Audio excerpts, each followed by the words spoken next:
देशवासियों, आजादी का अमृत महोत्सव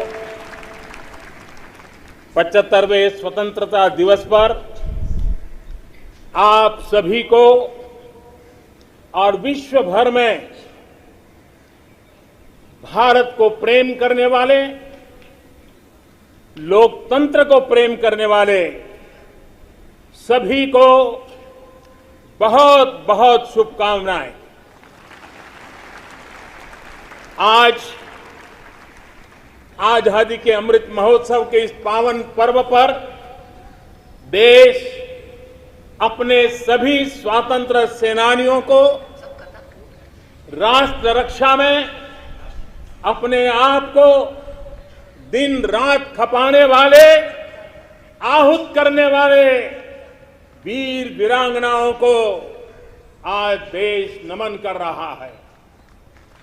आजादी को जन आंदोलन बनाने वाले पूज्य बापू हो या आजादी के लिए अपना सब कुछ न्योछावर करने वाले नेताजी सुभाष चंद्र बोस, भगत सिंह, चंद्रशेखर आजाद, बिस्मिल और अशफाक उल्लाह खां जैसे महान क्रांतिवीर हो, झांसी की रानी लक्ष्मीबाई हो, चित्तूर की रानी चेन्नम्मा हो या रानी गाइडिनल्यू हो या असम में मातंगिनी हाजरा का पराक्रम हो, देश के पहला प्रधानमंत्री पंडित नेहरू जी हो, देश को एकजुट राष्ट्र में बदलने वाले सरदार वल्लभ भाई पटेल हो, भारत के भविष्य की दिशा निर्धारित करने वाले,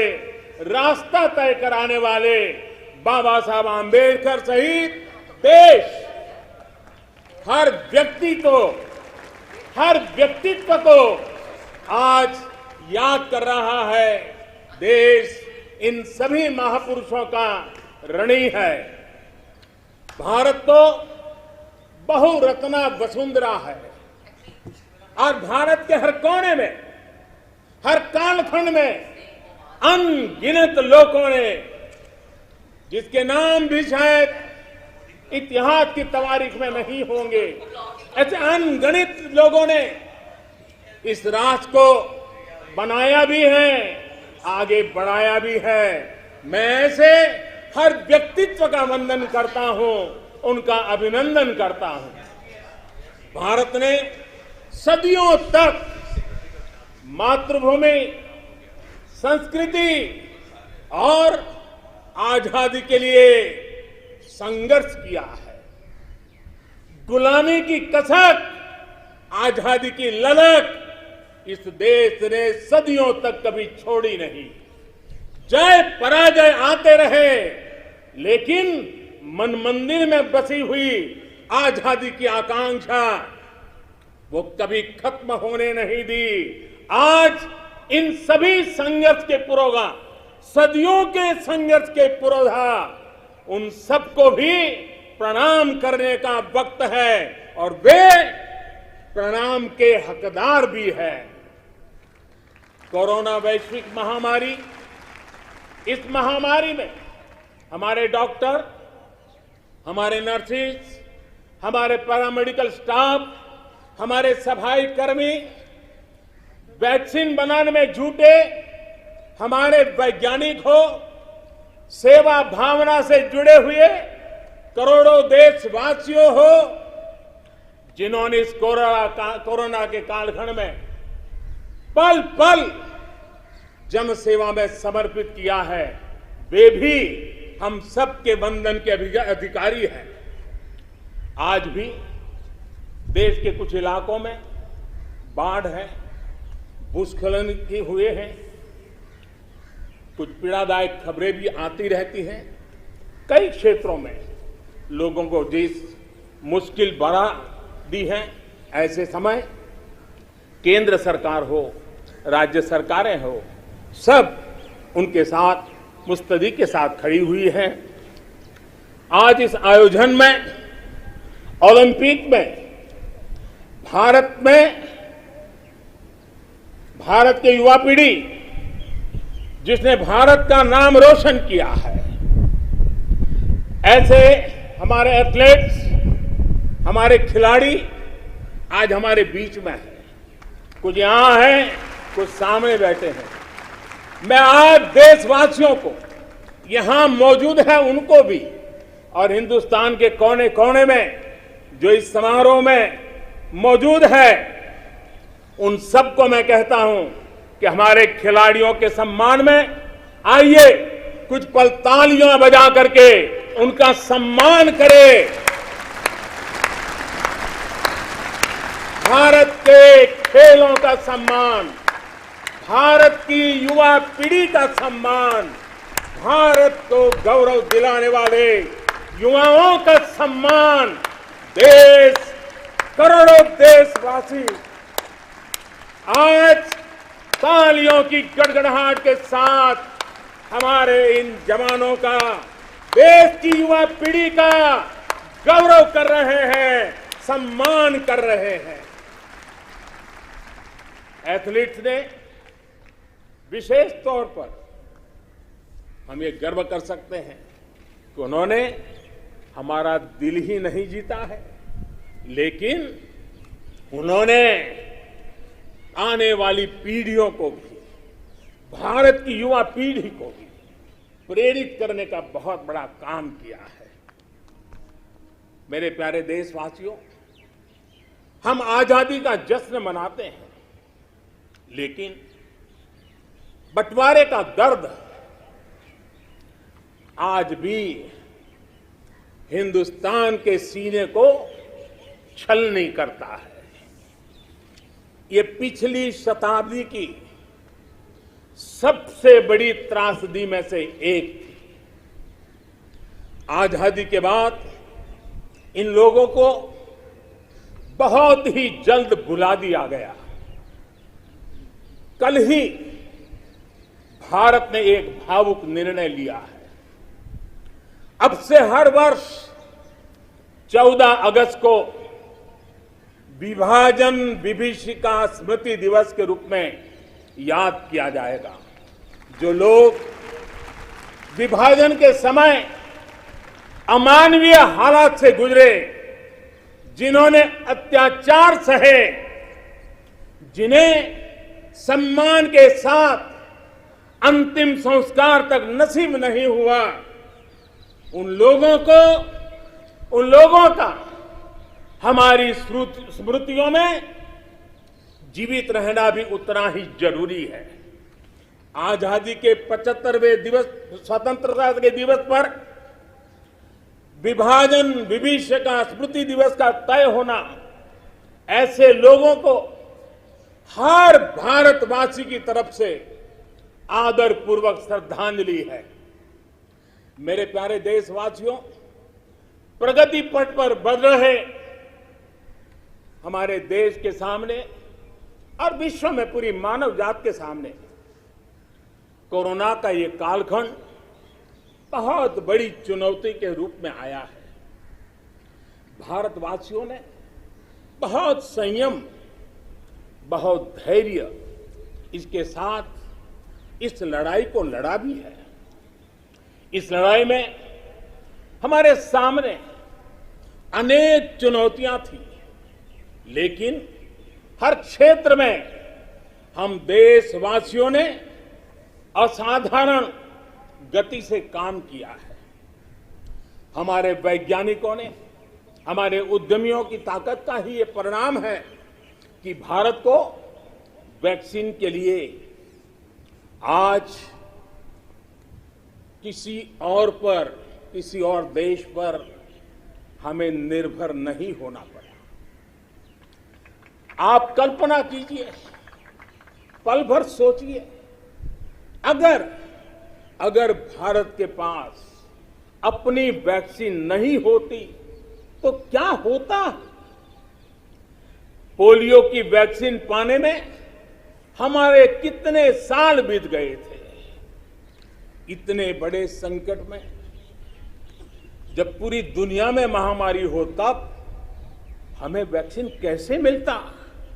लेकिन भारत को शायद मिलता कि नहीं मिलता और कब मिलता, लेकिन आज गौरव से कह सकते हैं कि दुनिया का सबसे बड़ा वैक्सीनेशन प्रोग्राम हमारे देश में चल रहा है।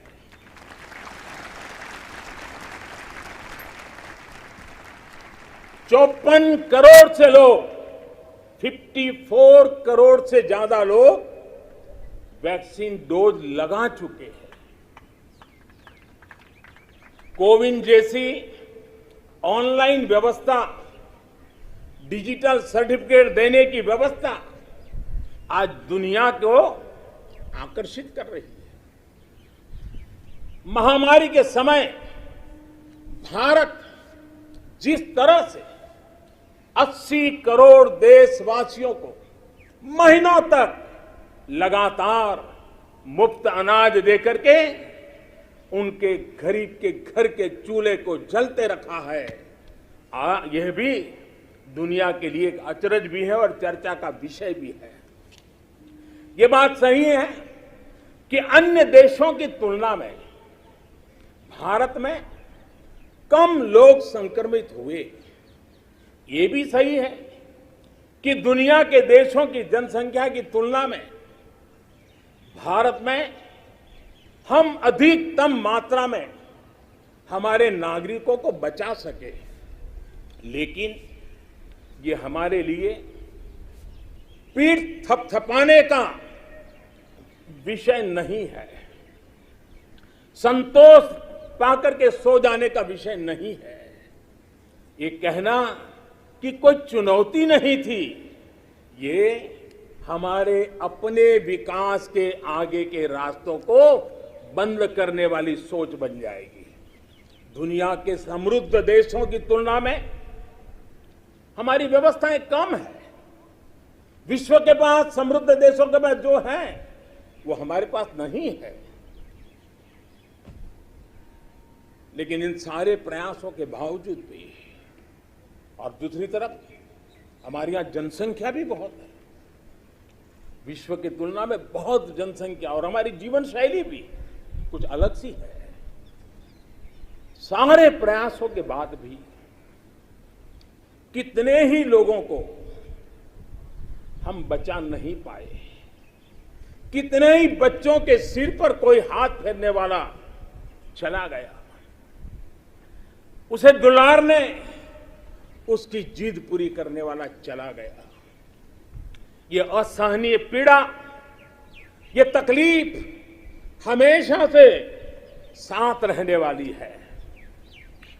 मेरे प्यारे देशवासियों, हर देश की विकास यात्रा में एक समय ऐसा आता है जब देश खुद को नए सिरे से परिभाषित करता है, खुद को नए संकल्पों के साथ आगे बढ़ाता है। भारत की विकास यात्रा में भी आज वो समय आ गया है।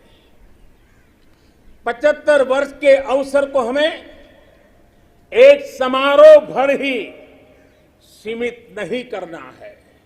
हमने नए संकल्पों को आधार बनाना है, नए संकल्पों को लेकर के चल पड़ना है। यहां से शुरू होकर अगले 25 वर्ष की यात्रा, जब हम आजादी के शताब्दी मनाएंगे, नए भारत के सृजन का यह अमृत काल है। इस अमृत काल में हमारे संकल्पों की सिद्धि हमें आजादी के 100 वर्ष तक ले जाएगी, गौरवपूर्ण रूप से ले जाएगी। अमृत काल का लक्ष्य है भारत और भारत के नागरिकों के लिए समृद्धि के नए शिखरों का आरोहण। अमृत काल का लक्ष्य है एक ऐसे भारत का निर्माण जहां सुविधाओं का स्तर गांव और शहर को बांटने वाला न हो। अमृत काल का लक्ष्य है एक ऐसे भारत का निर्माण जहां नागरिकों के जीवन में सरकार बेवजह दखल ना दे। अमृतकाल का लक्ष्य है एक ऐसे भारत का निर्माण जहां दुनिया का हर आधुनिक इंफ्रास्ट्रक्चर हो, हम किसी से भी कम न हो। यही कोटि कोटि देशवासियों का संकल्प है। लेकिन संकल्प तब तक अधूरा होता है जब तक संकल्प के साथ परिश्रम और पराकाष्ठा की, परिश्रम और पराक्रम की पराकाष्ठा ना हो। इसलिए हमें हमारे सभी संकल्पों को परिश्रम और पराक्रम की पराकाष्ठा करके सिद्ध करके ही रहना है। और ये सपने, ये संकल्प अपनी सीमाओं के पार सुरक्षित और समृद्ध विश्व के लिए भी प्रभावी योगदान के लिए है। अमृतकाल 25 वर्ष का है, लेकिन हमें अपने लक्ष्यों की प्राप्ति के लिए इतना लंबा इंतजार भी नहीं करना है। हम अभी से जुड़ जाना है। हमारे पास गंवाने के लिए एक पल भी नहीं है। यही समय है, सही समय है।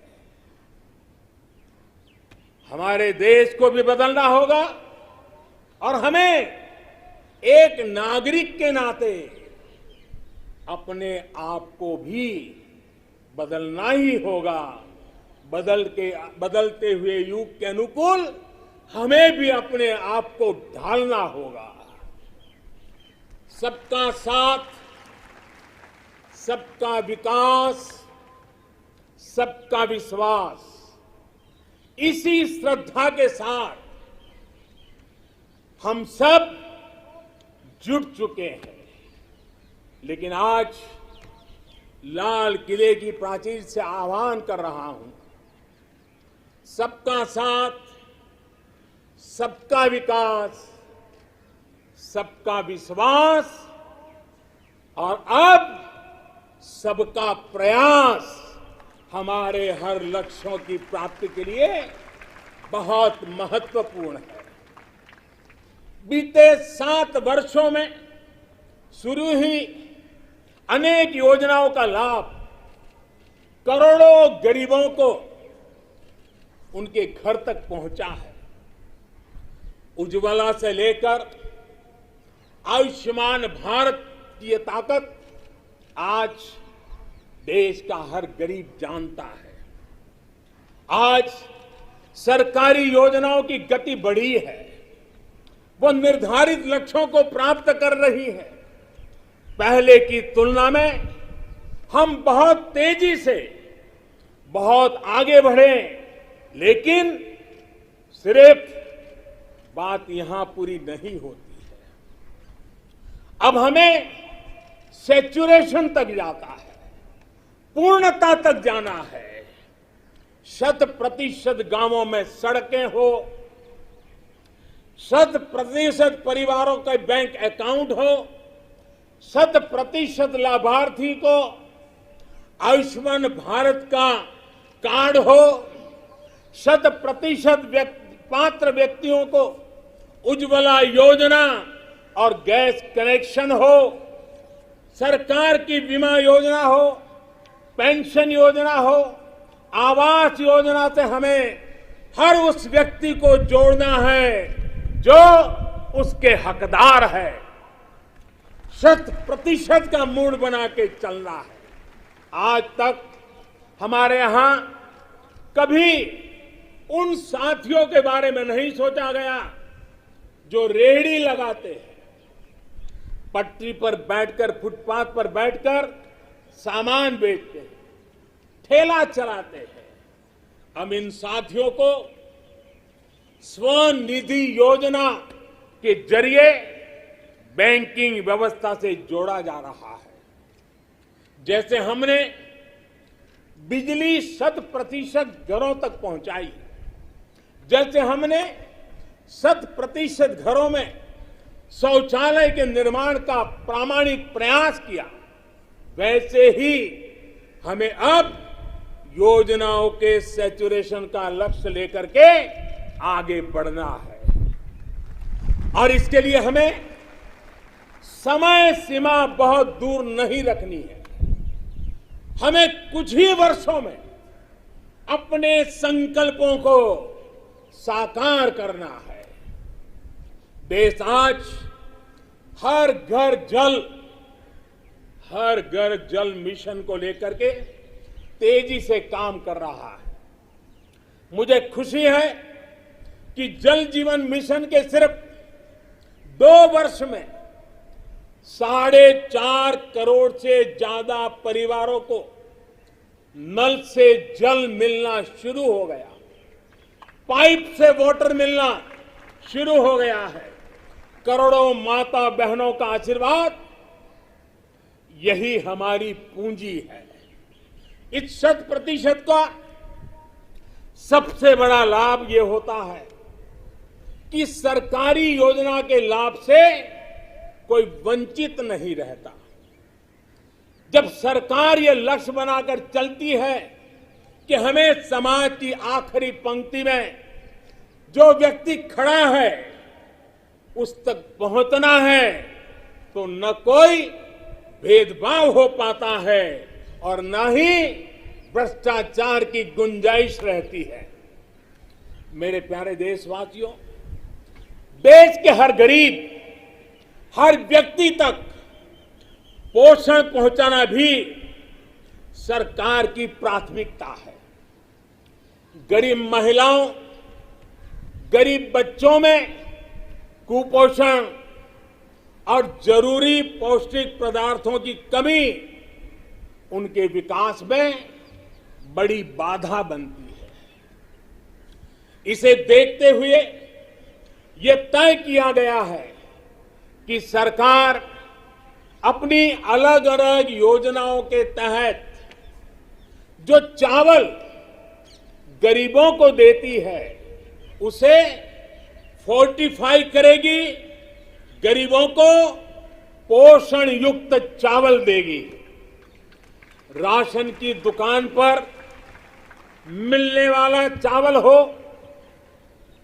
मिड डे मील में बालकों को मिलने वाला चावल हो, वर्ष 2024 तक हर योजना के माध्यम से मिलने वाला चावल फोर्टिफाई कर दिया जाएगा। मेरे प्यारे देशवासियों, आज देश में हर गरीब तक बेहतर स्वास्थ्य सुविधा पहुंचाने का अभियान भी तेज गति से चल रहा है। इसके लिए मेडिकल शिक्षा में जरूरी बड़े बड़े सुधार भी किए गए हैं।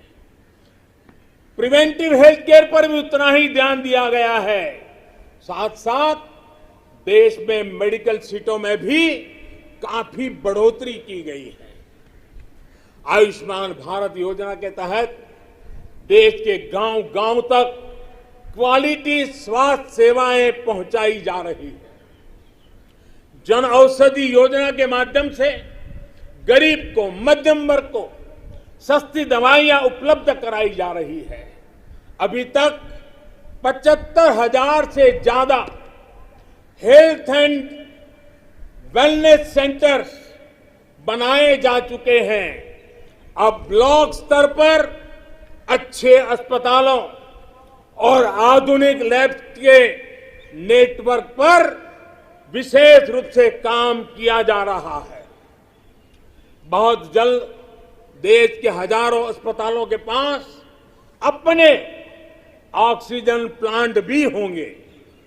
मेरे प्यारे देशवासियों, 21वीं सदी में भारत को नई ऊंचाई पर पहुंचाने के लिए भारत के सामर्थ्य का सही इस्तेमाल, पूरा इस्तेमाल, ये समय की मांग है, बहुत जरूरी है।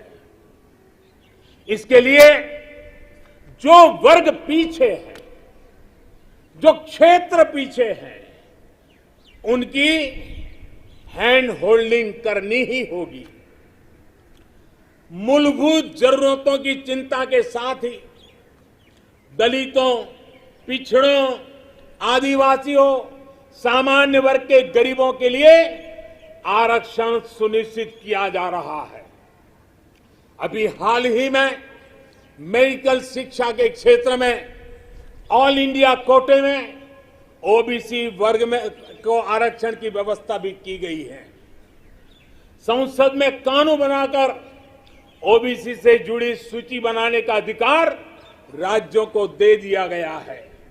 मेरे प्यारे देशवासियों, जैसे हम ये सुनिश्चित कर रहे हैं कि समाज की विकास यात्रा में कोई व्यक्ति ना छूटे, कोई वर्ग ना छूटे, वैसे ही देश का कोई भूभाग, देश का कोई कोना भी पीछे नहीं छूटना चाहिए। विकास सर्वांगी होना चाहिए, विकास सर्वस्पर्शी होना चाहिए, विकास सर्वसमावेशक होना चाहिए। देश के ऐसे क्षेत्रों को आगे लाने के लिए पिछले 7 वर्षों में जो प्रयास किए गए हैं, अब उसे और तेजी देने की दिशा में हम आगे बढ़ रहे हैं। हमारा पूर्वी भारत, नॉर्थ ईस्ट, जम्मू कश्मीर, लद्दाख सहित पूरा हिमालय का क्षेत्र हो, हमारी कोस्टल बेल्ट या फिर आदिवासी अंचल हो, ये भविष्य में भारत के विकास का, भारत की विकास यात्रा का बहुत बड़ा आधार बनने वाले हैं।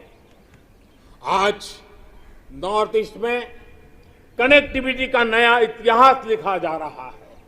ये कनेक्टिविटी दिलों की भी है और इंफ्रास्ट्रक्चर की भी है। बहुत जल्द नॉर्थ ईस्ट के सभी राज्यों की राजधानियों को रेल सेवा से जोड़ने का काम पूरा होने वाला है। एक्ट ईस्ट पॉलिसी के तहत आज नॉर्थ ईस्ट बांग्लादेश, म्यांमार और दक्षिण पूर्वी एशिया से भी कनेक्ट हो रहा है। बीते वर्षों में जो प्रयास हुए हैं, उसकी वजह से हम नॉर्थ ईस्ट में स्थायी शांति के लिए, श्रेष्ठ भारत के निर्माण के लिए उत्साह अनेक गुना बढ़ा हुआ है। नॉर्थ ईस्ट से वहां पर tourism, adventure sports, organic farming, herbal medicine, oil palm, इसका पोटेंशियल बहुत बड़ी मात्रा में है। हमें पूरी तरह इस पोटेंशियल को निखारना होगा, देश की विकास यात्रा का हिस्सा बनाना होगा और हमें ये काम अमृत काल के कुछ दशक में ही पूरा करना है। सभी के सामर्थ्य को उचित अवसर देना, यही लोकतंत्र की असली भावना है। जम्मू हो या कश्मीर, विकास का संतुलन अब जमीन पर दिख रहा है। जम्मू कश्मीर में ही डिलिमिटेशन कमीशन का गठन हो चुका है और भविष्य में विधानसभा चुनावों के लिए भी तैयारियां चल रही है।